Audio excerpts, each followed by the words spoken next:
Today, we'll be talking about leadership buy-in for successful change.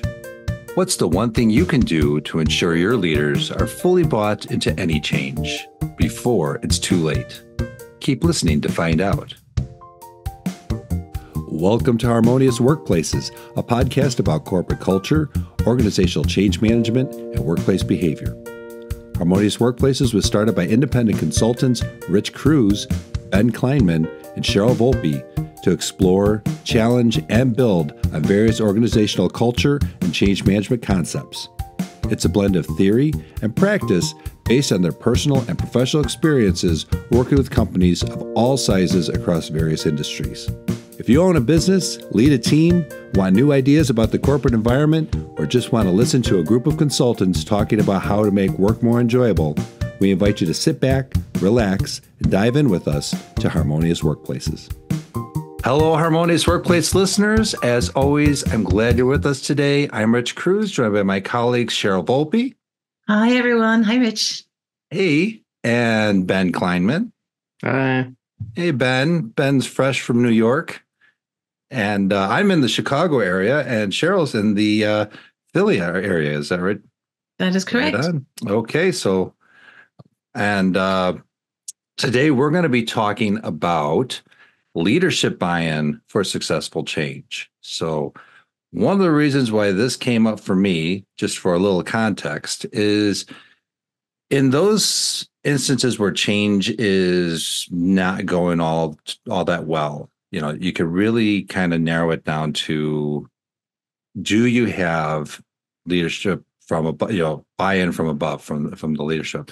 And see, change doesn't always occur. It doesn't always start from above, right? There could happen somewhere lower in the chain, right? So when you don't have that leadership support, that sponsorship, things can go awry. And I've seen this happen with several different projects. I don't know about you two, but boy, that's a hard one to overcome, eh? Absolutely. And the idea that change meets with resistance by its nature, that buy-in is so important to break that resistance down. It's one of the best ways to break that resistance down. So when it's missing, you're starting on the back foot. Yep. Mm-hmm. Yep. Totally agree. Yeah. I mean, we've all seen where, if you're talking about from the bubble up type of approach or from the grounds up type of approach, where people might have a idea that seems pretty reasonable, even if it's something small, without any kind of management buy-in or leadership buy-in, it just stagnates. And sometimes people just roll with it. And sometimes that can lead to lots of frustration. And it doesn't often take a lot to get that little idea implemented, especially when it's a good thing. But if it doesn't have some kind of support, Cheryl, like you were saying, it just dies on the vine, then that can be frustrating for people too. Right. So right. Sure. I've seen it. Yeah. It doesn't always die on the vine. It depends, as we have said before, the culture of the environment. Mm-hmm. If there is an openness to a decentralized decision-making process where things will eventually bubble up into a crystallized agenda or momentum, then leadership can get on board and help push it through in the ways that they have the responsibility and accountability to do so. Mm-hmm. Mm-hmm. But if that is not part of the culture, then that is, rather than a grassroots movement in a positive direction, it becomes more like infighting, back channeling, and could be toxic after a while. Mm-hmm. For sure. Yep. I recall, I think I referenced this in an earlier episode when I was going through this OD and change leadership certification course through the Drucker School. We used a Harvard Business challenge as like an exercise, right? That it's available through the Harvard Business Library, and one of those was it was, what levers can you pull to make change happen, right? And to help it, facilitate it. And you would think that the first one was get the CEO to buy into this thing, but that was not the case, right? Because in order to get the CEO to buy into this thing that started at the manager level, right? Somebody had the ability to have the purse strings and make change start.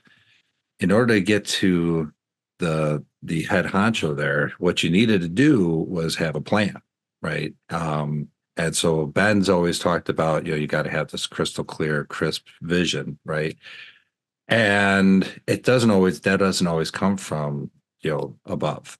So having this plan that you can show the, basically the executive sponsor, hey, this is what we're going to be doing and this is how we're going to do it.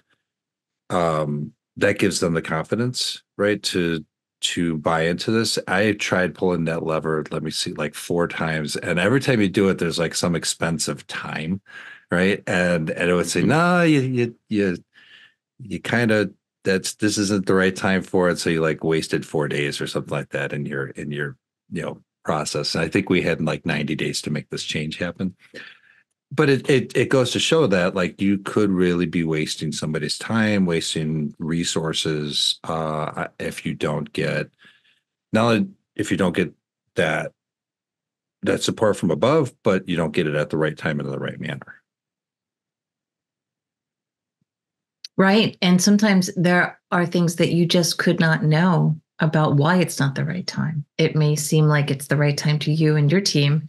And then you go into your boss's office and they're like, well, here's a couple of things you don't know, which again goes back to that communication, For sure. Yeah. Mm-hmm. Mm-hmm. Yep. And then you come back again 4 days later. Is that what you did, Rich? You're like, well, I can retool that. I kind of thought that, oh yeah, I could go back and pull that lever 4 days later after I had this, going back to Cotter, so if we all go back to earlier episodes, we talked about different change models. Cotter's 8 steps. One of those is build a guiding coalition. So that's kind of, building the support. Yeah. I thought that if I had a few other people on board that I was going to be able to make that happen, in this exercise, right? And that wasn't enough. It really came down to like we had to have like I think the formula was a couple of standing meetings and have a formalized plan. Then we can do that, and it all worked out. That's so. Was that culture's way of gaining some kind of buy-in and sort of validating the need of the idea or the cruciality of that idea was to just do, okay, we have these standing meetings, we kind of vet it all out, and then it's ready to get presented? That's a good point, Ben. So we did have kind of a dossier of what that culture looked like, So yeah, I think that was part of the exercise for sure, because that is going to change. Some organizations don't have that type of thing in place, and some of them don't even want it. For sure. Mm-hmm. Yeah. Right. So in your hypothetical exercise with the Harvard Business Review exercise challenge, were you successful with your? Yes, we were. We were successful. We had 2 weeks to spare. That was a good thing. Now, putting that into context of an actual change, like real life change initiative, the times where I've always had a hard time with having buy-in from, especially with like software implementation, right? Because executives, in my experience, a lot of them tend to not want to get into the software and the technology because they're building the business. They're working on the business, not in the business, and all, right? But when, like, I had one where I did a Salesforce integration, taught this sales team and the marketing team how to use the program, was trying to foster adoption, but I couldn't get the vice president or the CEO to want to log into the program, and so they just wanted the reports delivered to them, right? But that got into the heads of especially the sales team, who are like, well, if nobody's looking at what I'm doing, then I don't need to be doing this, and So the resistance to changing from literally what was, I'm going to use my Outlook, I'm going to use my yellow legal pad, or I'm going to use whatever other post-it notes or whatever else I've been doing for my entire career. I'm going to continue that route. Um, that was a couple of hard habits to break, because we didn't have a leadership team that wanted to adapt to the culture, right? And actually, I mean, just to be put into what Salesforce is, it's a huge cultural shift, because you literally have to kind of adopt that It's a lifestyle. software. Yeah, it's a lifestyle, right? I mean, it really is. There's this whole jargon and everything else. You need to be able to talk the talk and do the stuff. So, and I think that's the same with any other software that implementation that somebody does, Microsoft or anything like that. Yeah. Salesforce seems to have going for it, though, this like tremendous global, maybe not literally global, maybe it is global, momentum for success. Everyone's like, oh, Salesforce. Oh, we're getting Salesforce. It was sort of like when Blackberries came into the culture. It's like, oh, nobody really wanted to be on the leash all the time. But if you didn't get one, you felt left out. And there was just buy-in in a huge kind of external way for Salesforce. I might be wrong about that, but Salesforce, everybody knows what that is. Everybody loves it and everybody hates it. Yeah. So, Rich, in this instance, was it the kind of thing where you needed the top leader or top tier of leadership to use the system to signal to everyone else that it is now time to embrace this system? Whereas without that visual cue, that physical actual cue that the leader is using the system, and it's not just okay or a good thing, but it is now required, that the grassroots, the feet on the street won't actually embrace it themselves. That is exactly, and thanks for bringing that around, Ben. That is exactly what turned the tide.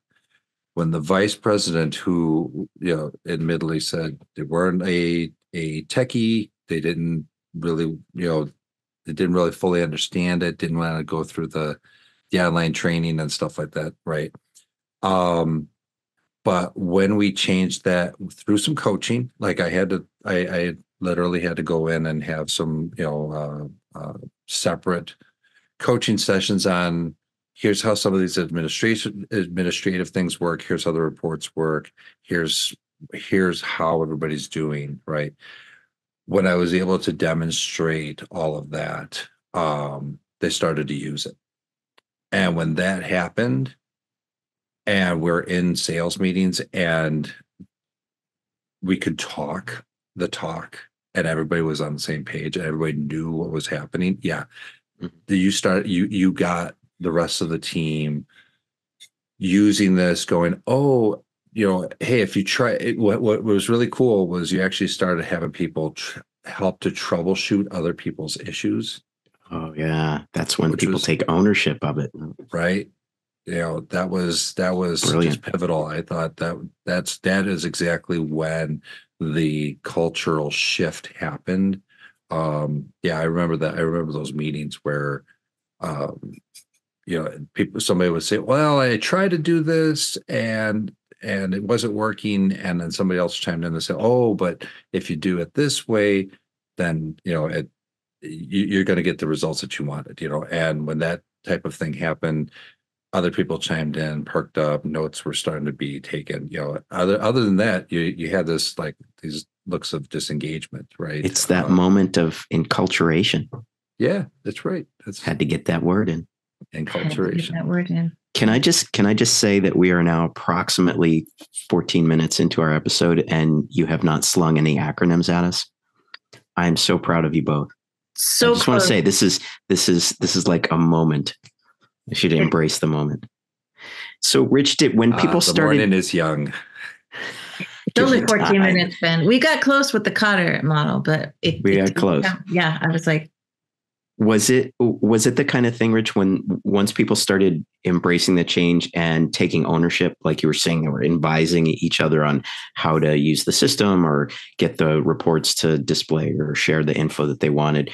Was that the moment when people started to see the benefits of the system, and they could trust the system and trust the data in the system, trust that their colleagues were using it as well? And so nobody was getting some kind of unfair advantage from not using it and keeping their notes private or whatever.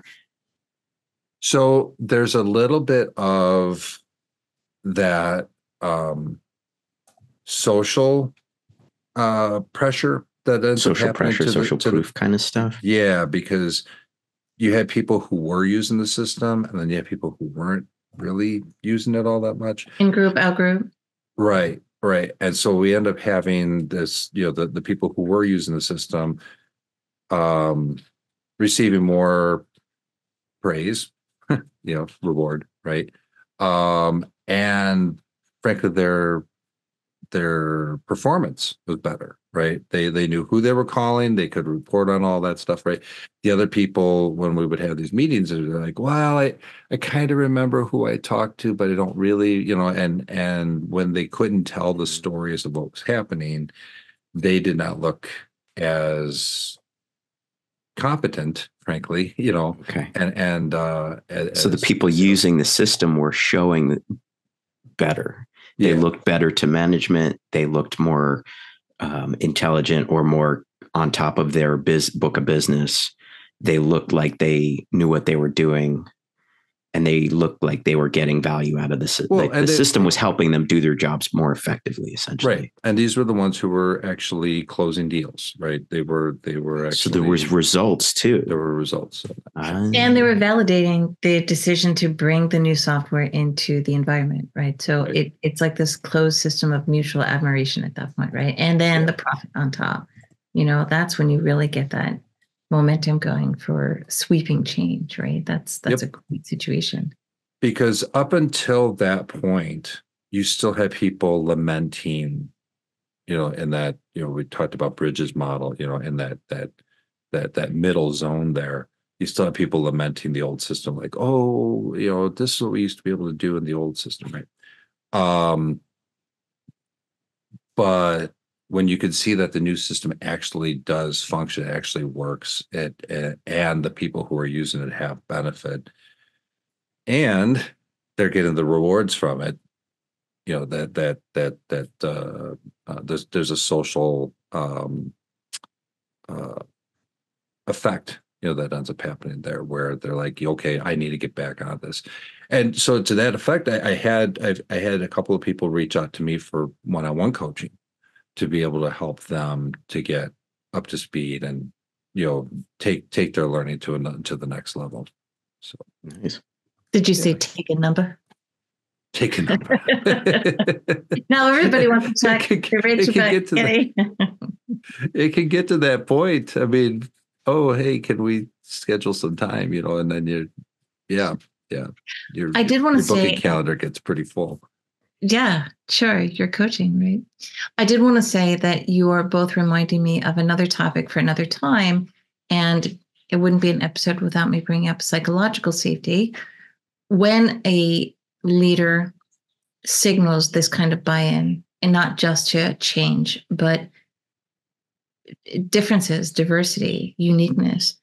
I think what we're talking about is signaling. Buy-in is a type of signaling to everyone. This is the way to go. This is the way that we're going to move forward now together.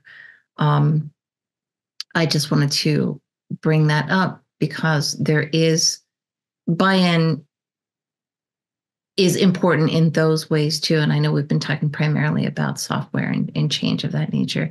And Ben, I wanted to ask you, with your day-to-day, you are often bringing change into an organization that has already been endorsed and negotiated by the leaders.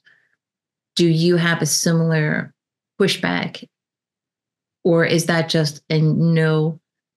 Does it not come into play because you're bringing something new into the environment that's already been sanctioned? This is a great question. This is a great question. And so before we get there, let's pause. We're, I don't know, 19 minutes or so into our episode. So let's do a quick recap. We started off talking about leadership buy-in and why that is so important. Rich was sharing a little bit about an experience where it really took the leader coming in, signaling that this is okay, giving people on the team that psychological safety, Cheryl, that you rightly bring up, and showing that it is time to embrace this new system in this case. And when people started using it and seeing the benefits of it and getting results, and you started to see essentially dollars going in the right direction, the people not using it started to look bad, and the people using the system were looking better.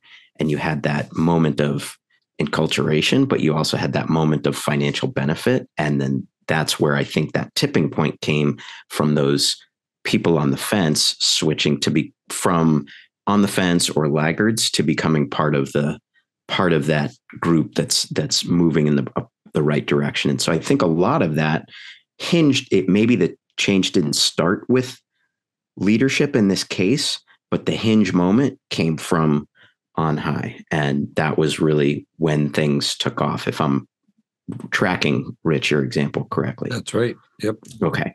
So with that, I think that tees us up for A, an answer, Cheryl, to your question, and B, that sort of thing that we promised at the top in terms of how do you know that the one thing that you need to have to make your change successful. Well, we've talked about that a lot in many cases, but we haven't quite crystallized that in terms of having your leader on board. So I think that is kind of clearly that necessary thing. What do we need to do to make sure that our leaders are on board? Well, that's then the nugget that I think we probably should explore in the next segment of our episode here. Yeah, for sure. Yeah. So Cheryl, to your question, there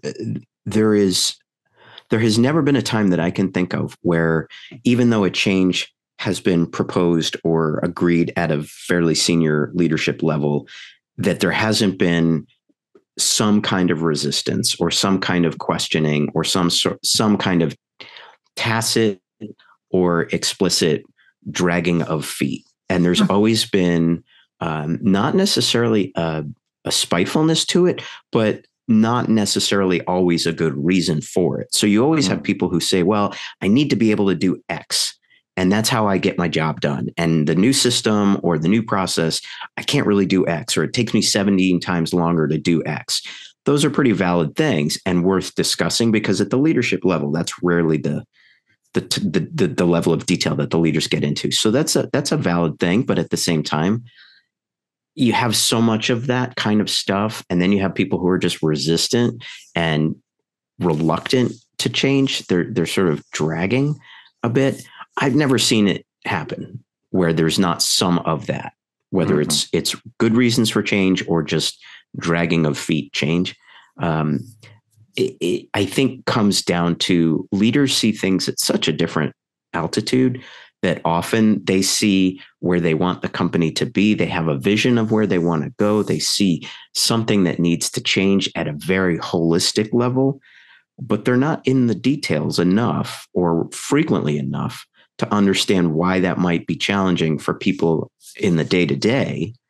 And then there's oftentimes a little bit of a gap in that dialogue to where that change can get co-created. So the leaders sort of set that waypoint or the pin in the map and say, this is where we're going.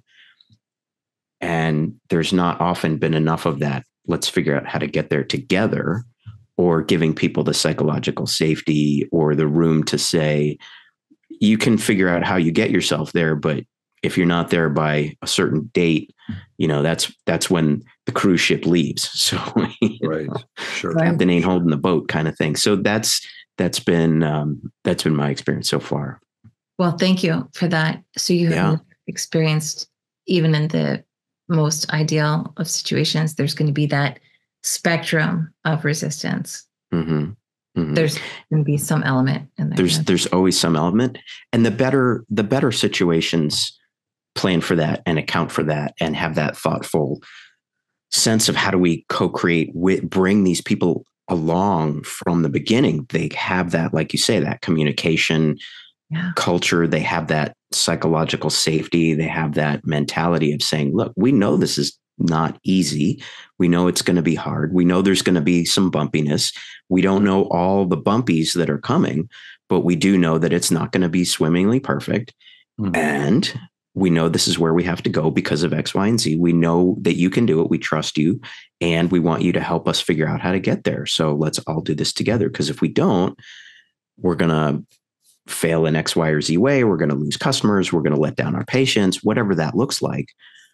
We know we have to get here. So let's all make it happen. Those tend to be the ones that go a little bit better, that there's less dragging of feet, if you will. Okay. Makes total sense. Makes sense. Yep. Thank you. Mm-hmm. Yeah. What do you guys see? Well, I'm so in preparing for this, I was revisiting Kuz and Posner's The Leadership Challenge, which I don't remember if I mentioned that before, but there's a 5-step, 5 practices of exemplary leadership: model the way, inspire a shared vision, challenge the process, enable others to act, and encourage the heart. These are 5 elements of, again, exemplary leadership from these mm-hmm. 2 researchers. And what I've found is that when you can have a leader from above, there's inspiring this vision, right? And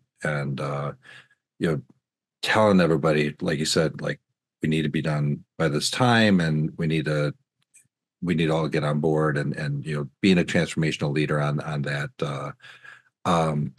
But when there is some degree of that model of the way part, where they show that they are part of the group, if that makes sense.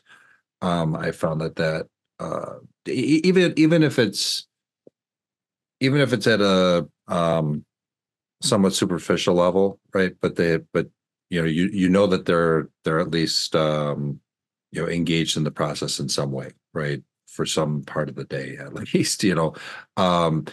When people can actually see that, when there's we talked about culturally these artifacts, right? When there's some evidence that you have the executive leadership that's part of the new systems that you're putting into place, that I think changes the ball game and gets people on board. Yeah. Right. And those traits of exemplary leaders, and you did say the magical word of transformational, right? That's a whole thing that is an aspiration for many leaders who would like to be in that transformational role, but it's a tall order, and any amount of signaling or buy-in in that culture can help on that road. It has to be a part of that role. If you're going to be transformational, you have to give your team that signal that you are with them, like you were saying, right, and not above them or in this lofty ivory tower, right? I think that being together and on the team is shown when there is the buy-in that we started this conversation with. Mm-hmm. Right? It's key to inspiring your team to be in on your vision. Right. Yeah. I don't think you can have a transformational leader without that buy-in. Yeah. At the same time, you need to give people the ability to have some degree of autonomy, and there's the other part of this, enabling others to act, right? Where you can tell them from a transactional leadership standpoint, right? This needs to be done, and needs to be done by this time. This is the way we have to do it, blah, blah, blah. But when you can give them the self-efficacy to act on their own accord, be self-motivated and act in the way that they act, but still achieve the same goal. I think that's another thing to keep in mind. It's the trust that you were saying, Ben. You did say, we trust that you can do this. Mhm. Right. We know that you can get from point A to point B. Here's the goals.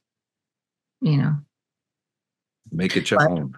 But in a culture with transformational leaders, that is more likely to succeed for the employees who are already feeling that self-efficacy. In the case of the more laissez-faire transactional leaders at the very lowest end of the spectrum, it's sink or swim, right? There's a lot of fear in that kind of culture, potentially.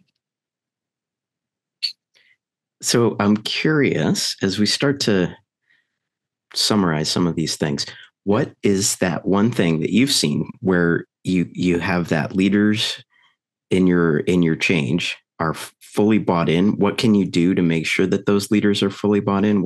Is there one thing that you've seen that works really well to make sure that even if the leader has said, yes, I like that vision, let's go there, what's that one thing to make sure that person's fully bought in? Or if it's more of a grassroots thing where you're saying, hey, we're seeing this thing, we need to do this thing, come on, let's do this thing. What's that one thing to get the leader bought in? Oh, for the way that I see it is going back to what Ben's been saying since episode 1, is to have that crisp vision, right?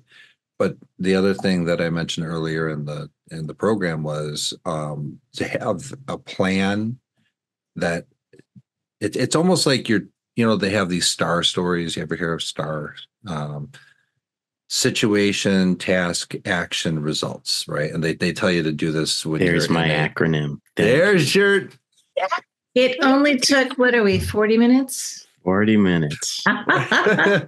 Rich, your students would be ashamed. Yes, probably. That's right. You're resistant. Wouldn't be Harmonious Workplaces without an acronym. So STAR, right, which is again, situation, task, action, and results. We hear about that often when when there are job interviews or a resume, right, where you're saying, this is what I did, these are the tasks I did, these are how I did it, and this was the end result, right? When you can have a plan that's what a plan is basically supposed to do, right? It's kind of forecast this, right? So here's our situation, here's our vision, basically, the situation, right? Here are the tasks we're going to be doing. These are the actions we're going to be taking to achieve to satisfy those tasks, and then these are the end results that we are going to expect to happen. I found that when you can bring that to leadership, because they're always like, well, what's this going to do for me, right? If I'm going to spend this money, if I'm going to spend this time, if I'm going to have my people on this thing, what is that going to deliver? What value is that going to deliver to my company? And when you can satisfy that, and they can trust that you're going to do that, you tend to get that buy-in. I'm with you, Rich. I'm with you. I think that if the rewards and the benefit can be made clear through crystal clear communication and transparency, and that leader is signaling their personal buy-in, professional buy-in, that is what I think is the number one most important thing to motivate your team to have buy-in, is by those steps there. And it is a system of reward. We did talk about this. What is motivating people to be less resistant to that change? And there has to be some reward in there. And it doesn't have to be financial, although it helps. It'll usually be financial, though. Some kind. Can't just be a pizza party. That's right. Don't. Yes, right. There's a whole piece I wrote on that one. Huge slice. Right. All right. Well, let's summarize, shall we? Yeah. Let's do. So. Wait. I'm sorry, Ben. Did you have the silver bullet solution too? What was yours? Right. Silver bullet solution to all change in one pithy sentence. I think where I've seen it work well is when you have the need to get a leader to buy in. It's the same as when it goes the other way around, when you're having a leader trying to get someone else on a team bought in. You need to have that clarity of why. And it usually has some kind of component of emotional and intellectual heft behind it. So if we don't embrace this new system, new process, new organizational structure, then X will happen. And usually there's a sort of financial component, or we will lose a customer, or we won't be able to go after a certain market component. But there's also somewhat of that emotional component too. Like we're gonna let down patients who we've said we've been meaning to serve for the last 40 years of our company's history, or we're not going to be able to live up to our vision of being the best chip maker in the software industry, or whatever that looks like. There's that balance of emotional and intellectual, and it works the same way trying to convince a leader of why to change versus a staff member. You might just use slightly different language or have slightly different framing to that story. Sure. That makes sense. That makes complete sense. And I like the way you bring in, it can go both ways, sort of that, top down or the bubble up. And we've talked about it before too, but stories are just great ways to bring those needs to life in a very tangible, emotional, and intellectual way. Agreed. Yeah. Framing. It's interesting that, and this may be worth some discussion in the future of how you had mentioned some of the negative things that could happen if we don't do this, as opposed to some of the more appreciative type of questions about what's the benefit of what we do if we do this, right? So there's the almost coercive negative consequences of, if we don't do this, this will happen. And then there's this more positive, if we do this, here's how we profit from it, right? And I'm wondering, and there's certainly research on this, and it's this is not we don't have time to delve into all that right now, but it would be interesting to see what leaders respond to better, or when, or when, right? For sure. Different markets, different market conditions, different industries, different leadership personalities and styles. And, they might react one way with one approach, and they might react the same way with a different approach at a different time or for a different kind of change. Right. Yeah. Right. But and what are those? And there's probably also, I'm sorry, Cheryl, go ahead. What are those factors that determine that recipe? Yeah. If there is, if we can tease that out. Yeah. I know in marketing I'm sorry. I was going to say in marketing, we have this, like, you're looking at a pain point, right? There's that type of marketing. And then there's the marketing that's more of going after what their affinities are, and what, so some people react to, what your problem is and what those solutions are versus what, what's working for you and how can you make it better, Right. Something's hurting me, so take away the pain, or, I'm pretty good, but I want to be shinier. Right.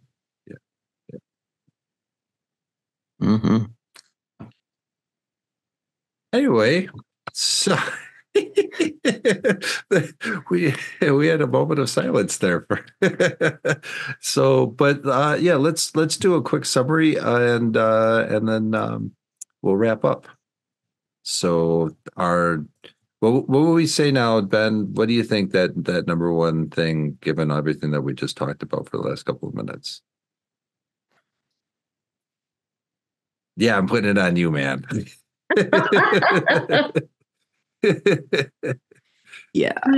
You need, regardless of what change you're talking about, or whether you're trying to influence a CEO or someone on a factory floor or middle management, you need to understand why that change needs to be done Why? Whether it's capturing a positive or avoiding a negative, you need to understand that. You need to be able to relate that very crisply, and you need to be able to speak to people's emotions and their intellectual assessment of a change. Stories can help do that. It different ways with different people depending upon their style. It helps to have psychological safety. All of these things take time and are rarely the kinds of things that can just happen on a dime or on a whim. So there's a need for some thoughtful planning. And Rich, to get to your point, to having that plan, whether it's a STAR approach or something else, having some sort of plan to get you from point A to point B where you'd like to be, that's all super helpful and super, super critical. The map. Yep. So I know that's not one thing, but it's this combination of so many different things to get that buy-in.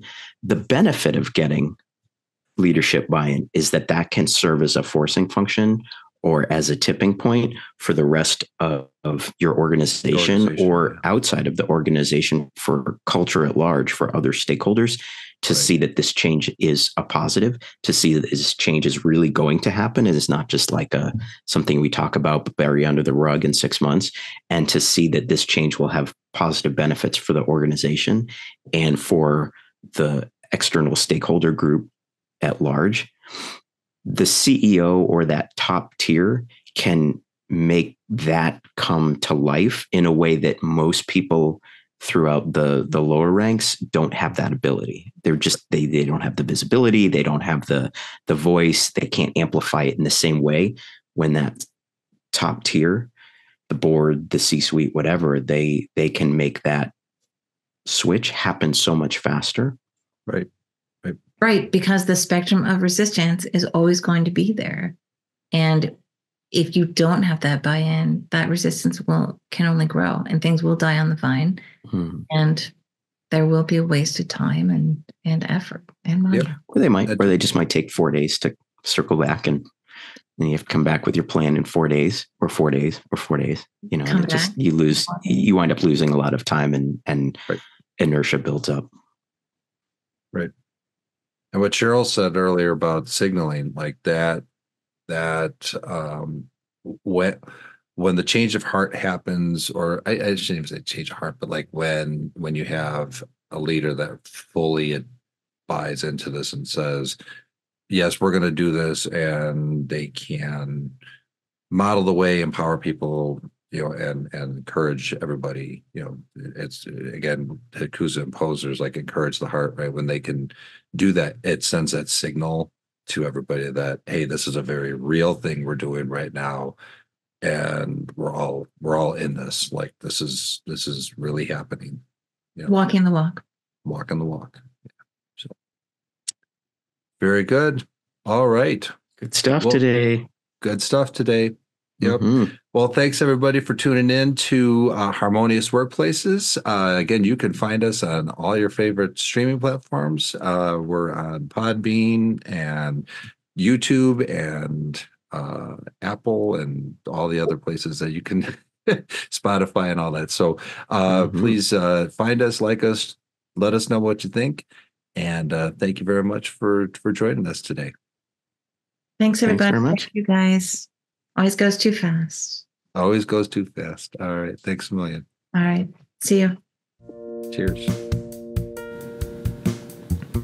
Thanks for listening to Harmonious Workplaces. You can find Harmonious Workplaces on LinkedIn, Twitter, YouTube, Spotify, Amazon, Apple, and other streaming platforms. We'd love any feedback on whatever channel you find us on. Please rate, like, and share our podcast with your network. And remember to add Harmonious Workplaces to your list of favorites to get notified about each new episode. To contact Rich or Cheryl, please visit www.workbalanceconsulting.com. To connect with Ben, find him on LinkedIn or visit at www.harborsidestrategy.com.